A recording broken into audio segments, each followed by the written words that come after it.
It's funny. We were talking about some of the different offenses coming out of college and some of the dual threats. We got one on the line, kind enough to join us on the Boardwalk kind of hotline. Brad Smith played with the Eagles, played with the Jets, played with the Bills a little bit as well. Played under Kelly, went to the playoffs with the Jets, and was a heck of a player out of Missouri. But kind enough to join us for a couple moments on a Friday. Brad, how you been, pal? I'm doing great, man. How are you? I'm doing well. I appreciate a couple moments. How's life after football been treating you? Life is really good. Really good. Really enjoying it. Now, I heard from a little birdie. I was supposed to ask you right off the top. I heard from a little birdie, your guy Troy, that you're a car guy. So I'm just curious. Yeah. I was one of the questions I had to ask you was at that Chevy powered Range Rover. So talk about your love for. Yeah, he told me you're going to get excited about that. Yeah. I love cars. I like new cars, but I kind of like the old ones. Being able to take old stuff and rework it and reimagine it, for myself and, see what you can come up with. So, got an old 95 Range Rover, put an LS3 in and doing a bunch of other cool stuff too. So, that's kind of what's keeping my mind off of football right now. So. Yeah. Well, sometimes it's funny too. You always have to have that passion in the hobby, right? Because they always say when you play in the NFL or you play at the highest level, it's tough after your playing days, I guess, to get through the day, so to speak, right? Some guys buy car washes or restaurants or car dealers, and they kind of dabble in a couple different things. It's funny. I was talking about this yesterday. You coming out of college, we always talk about those dual threats. You were pretty much able to do a ton of stuff, and then, finding a home with the Jets, and then later on, as I said, playing with a couple different teams as far as the Philadelphia Eagles. When you had that type of standout career in college, and then you're drafted in the NFL, and say you want to play a certain position, whether it's the wide receiver position or the quarterback position. A lot of times that first year or so, you got to make your bones doing a lot of different things, correct? Right. Depending on the situation, and in my situation, and maybe a few other guys, it was, I didn't know even going into draft day what team would pick me to play what. So, I would get a call and say, hey, we want you to play quarterback. We want you to just do whatever. And the Jets were a team that were like, hey, just come do whatever we tell you. So I'm like, oh, yeah, okay. So it was kind of like you just go and you learn, you throw yourself into it, and you try to make the football team and do whatever they ask you to. Looking back on it, I don't think I would change it. I love playing quarterback. You get the ball all the time and get to have a big impact on the game. But I think my appreciation for the game itself grew so much, being able to do a lot of different things. How about the quarterbacks now starting to get paid? We just saw, I don't know, you still cover the league? Do you still follow the league a lot? Or, you just kind of gloss up and once in a while you look at some of the games or you follow the news? Yeah, I'll gloss up on it. I watch friends play, guys that I know, or, guys I've trained with, things like that. Aaron Rodgers is a friend, and, I'm just super happy for him, man. He's my favorite player, bar none. He's just a beast. So, I'll check in and see what guys are doing. And, my kid's like, why don't you watch the games? Like, because I want to go work on this car. I want to go do something else, go fishing. So, but yeah, I'll always, I love the game. So, I always got to check. I said this when we were talking about some of the quarterbacks and we saw the contract with Rodgers. Look, he's a Hall of Famer. He's roller skating into the Hall of Fame. He's an all-time great. And that contract, whether it's a thank you contract or not, he's built up so much equity in the league. But I can't recall a quarterback, and I know it's cliche to say, but a guy that really can make every throw on the field, and he's kind of mastered the art of the Hail Mary when you really think about it. But the footwork, to me, just giving himself a little bit of time, just to buy enough time to slide step or to elude that pass. That's what makes him so dangerous as a quarterback. Yeah, absolutely. I think you hit it on the head. He can sit in the pocket, timing throws, he makes those throws. He makes the late game heroic throws, but he'll buy, an extra second or two sliding, or he'll put so much pressure on the defense to where they have to decide, where they're going to give up the 20-yard pass over the head or he's going to run for 15. It's a lose-lose proposition with him. It's just hard to stop. Let's get to a couple of your former teams. First with the Jets. And listen, I think it's a no-brainer. You start Sam Darnold. The franchise has really wanted that franchise quarterback for a long time now. I think the kid's built for New York. To me, I think it's a no-brainer. I mean, are you of the belief sometimes you got to throw these young guys, baptism by fire, throw them in the deep end and see if they sink or swim? I mean, I think it's a case-by-case situation. I think a guy like Sam, just his body of work in college, he was solid, and his mental makeup, just from afar, it looks like he can handle it. And in the situation with McCown behind him, and a guy that wants to support him, wants to see him do well, it's not like trying to angle the start or anything. I think that situation right there makes it ideal for a guy like that to start. So he's a talented guy. He got also, his trainer Jordan Palmer is amazing. So just all the preparation he's had has been awesome. What year was it? What year was it when you guys made that deep run with the Jets? I'm trying to think off the top. I'm dating myself. 2009, 2010. 2009, 2010, right? Because I think you guys were a wild card team. I think you went 9-7 in 2009. Is it? We talk about the complacency.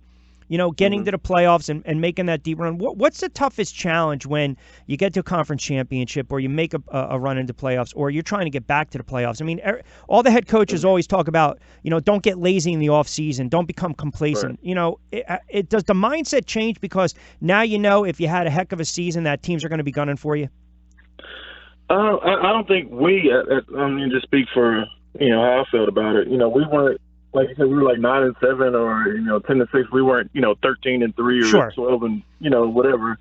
So we were always like either felt like we were missing something or like it was always something that we had to get better at. So I think as a team we were so tight knit that it was everybody pushed each other, everybody kept everybody in check. So I don't think we were ever at that position where people were gunning for us. But I can see how that would be. The Eagles win a Super Bowl and you're like.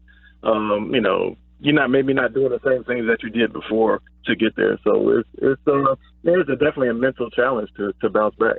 Yeah, and the Doug Peterson has talked about it. Even through the off season, that complacency. You never want to get complacent. It's funny because now you played under Ryan and then you played under Kelly, correct?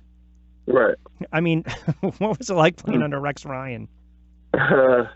Rex, like I still today, I would run through the wall for him. Like he's just that type of personality. When especially when you winning some games and the defense was just unbelievable. You guys were lights out that year. You guys were definitely you had a nasty defense.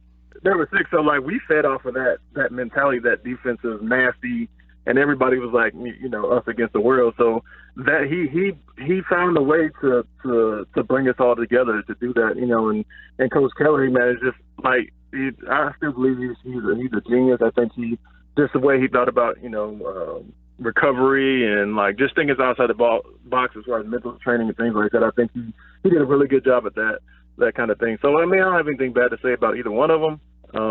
But they were both very interesting, which says enough, right? Yeah, exactly. Sometimes you don't have to say it without saying it. I am curious. One quick point on Kelly, because listen, that offense, it comes on the scene, the Monday night game and Washington and Vic and the whole 9 yards, and then I remember every press conference though, he was that coach that would always talk about. Snaps. And this. In the NFL, you also have to have time of possession, right? I mean, you look at the Eagles last year. The defense was lights out, but they also were able to run the ball. You got to be able to play from ahead. You got to have the 4-minute offense. I think that was one of his downfalls, so to speak. I'm not asking you to speak ill will, but the way the NFL is, you still got to run the football, and you got to keep defenses. Look, that Jet team, you run the football against you guys, you keep them, you wear down that defense. Right. I mean, I agree with you. It was when you're not used to seeing something, especially in NFL, it's a shock, and people don't know how to adjust to it. And you get enough time with something, then you can adjust a little bit. I think in the NFL, it's extremely important, to give, because these guys are so smart. These linebackers, these defensive backs, they know tendencies and how to read certain things based on formation and personnel groupings and things of that nature. So. You have to mix that stuff up that's what keeps people off balance. And if you kind of stay vanilla but go fast, can kind of work against you when you got all these smart guys out there. How about the run that the Eagles made last year? I mean, I was talking to a lot of Man, fans so off the bridge after Carson Wentz went down. I mean, right? You know this. You get home field advantage. All you got to do is win one game, and then you're hosting a championship game. And then if you got a defense, you rely on your defense to carry them. But what'd you think of that run last year by Philly? Man, I was so proud of, happy for the city, happy for, Nick and, Trey Burton, Chris Marigold, all those guys on that team that I just know their character and know what they put into it. And, Jordan Hicks getting hurt and just how good of a guy he is. I was just really happy and proud for him. But just on the football standpoint, the ability to the moment never got too big for that team, and how they, stood up to the challenge every single time like that is, I mean, it's probably one of the best, Super Bowl teams, of all time, or what they were able to do with the injuries and everything. It's just remarkable. And the funny thing is, the defense couldn't do anything in the Super Bowl, but when they needed to make a play, they make a play. Yeah. They got it done. Like, they always rose to the challenge, man, and that's special. Yeah, it is remarkable. And look, I still think on paper, they've got the depth. We know in the NFL it's just so hard to get back and repeat. But that defense is just as good. You think about some of the depth that they have, and all of a sudden you get these offenses in 3rd and long. That's not 3rd and manageable. A defensive coordinator like Schwartz, you can just kind of pin your ears back and just let these guys go. Yeah, absolutely. I mean that front is just ridiculous, and it got even better in the offseason. So. I think for them it becomes a game within the game. It's competing against yourself each and every snap, each and every day to see what I can do, how effective I can be, who's going to make this play. Like, I think that's like the challenge for these guys, who've already been there. When new guys come in, I want what you have. I want a ring too. So making it a internal challenge, and I think that's what those guys who repeat or make it back to the championship game, that's what they do. Get a couple minutes with Brad Smith. Rich Quinones here, kind enough to join us on the Boardwalk Honda Hotline. A long time in the NFL and was really a threat coming out of college. When you look at the quarterbacks, the Newtons, the Watsons, the guys that really scramble, even the Mariotas and the Winstons, the athleticism. Do you still believe that the NFL wants that pure pocket passer, or they want a guy that can elude the rush, run a little bit, extend the plays, do a little bit with their legs, and also, if need be, step and throw? Man, I think ideally that's what you want. Like, if you had to build a perfect quarterback, I think that's the kind of thing that you would want to have. I think you got to, it's like you draw it up on paper, you get Cam Newton. But, just like a running back, you want a guy who can bang it between the tackles, can get at speed to get outside, it can run routes. But you work with what you have. And if a guy can sit in the pocket and tear you up, then, you don't need to have legs. But if a guy can run and make plays with his feet, then, it does put a little bit more risk for him and the team. So I think they realize the value of that position, being able to do that. But historically, guys who sat in the pocket and have been the ones who've won at a high level. So I think once a guy like that does it, like a Russell Wilson's done it. And Russell Wilson. Guys, more guys who play like that and they win, more consistently, then, it would be even more of a trend. I think Watson's going to be a star. And I actually think Baltimore got to steal Lamar Jackson. I think he's very raw, but again, you get the dual threat. This. I mean, the possibility of a quarterback all of a sudden escaping the pocket, or just it's almost like having a great ground game. You want to try to honor it a little bit, and you just want to confuse the defense. And just the threat of having a quarterback like that out there can really. I don't know. I think it can wreak havoc. I'm a little more old school. I love the pocket pass for the guys that step up, but I can appreciate. The new hybrid quarterback, right? The guy that can really, make some plays.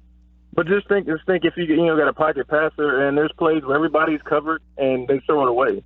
Right. You just have to throw it away. But think about that throwaway turning into 20 yards every time. That's the danger. That's what's scary. Two more before I let you get out of here. I don't know how much you follow the new rules. They're implementing all these new rules and a catch and what's not a catch and helmet to helmet. And what's that? You're confused? I'm confused. All right. But I've asked players this before. It seems as though players would rather take the shot to the head than to the knees. Mm-hmm. Yeah, in my opinion, I can't speak for everybody else, but I would. I can sit out a few games and recover with my head injury, but you take my knees out, then that's your livelihood. That's affecting me. Yeah, it's my livelihood. Yeah, for sure. How's Mizzou going to look this year? Oh man, you know better than me. I like it. Well, I'll tell you this. I'll tell you this. I think they have 6 or 7 true freshmen that are going to play this year. So, I mean, that's awesome. I think if you recruit well, that's what happens. When you got a guy at quarterback and a running back, then you'll be fine. All right. It's bringing it all together. Yeah. Well, I want you got to post a bunch of stuff online, either IG and Twitter, because I was going through your feeds. I got to see these cars, because all I heard from Troy was the cars. So are they just, or is that like a dirty little secret? Those are your things. You don't share with the world. No, you know what? I try to be as frugal as possible. So it's like I like taking the really cheap stuff and working on it. So it's not he's the car guy. I know he's the car guy. He's like the classics, the antique, the souped up ones all over. I know. Yeah, I know. I just like looking at other people's and then like, oh, that's nice, and then going home to fix my cheap one. All right, if you had a it's not like the show back in the day, The Pimp My Ride. It's totally different, right? It's a little more with class. What how about you ever see a 56 or a 56 Chevy up close, Bel Air? I saw one yesterday, yeah. See, I did not know that. I just threw that out there because I love the Chevy Bel Air. Yeah, and I saw 56 pickup too. And they were kind of done at the same time. It was just special cars, man. All right. Well, here's the thing. I like old stuff, man. Well, listen, I used to do radio in Ohio. I don't know if you're still in Ohio. You got to make the trek from Ohio and just come down to South Jersey and outside Philly and just bring one of the cars. Yeah. We'll make it happen. Yeah, that's about a 12-hour trek. Oh, okay. Well, never mind. Yeah, exactly. Right. Maybe we'll fly out. I'll send you a picture. Yeah. I appreciate that. Well, look, I appreciate a couple moments. I'm glad you're doing well. Great football insight. Hopefully we can get you on during the season, and I appreciate a couple moments, bud. All right. I would love to. All right. You got it, Brad. Take care of yourself. Good stuff there, Brad Smith.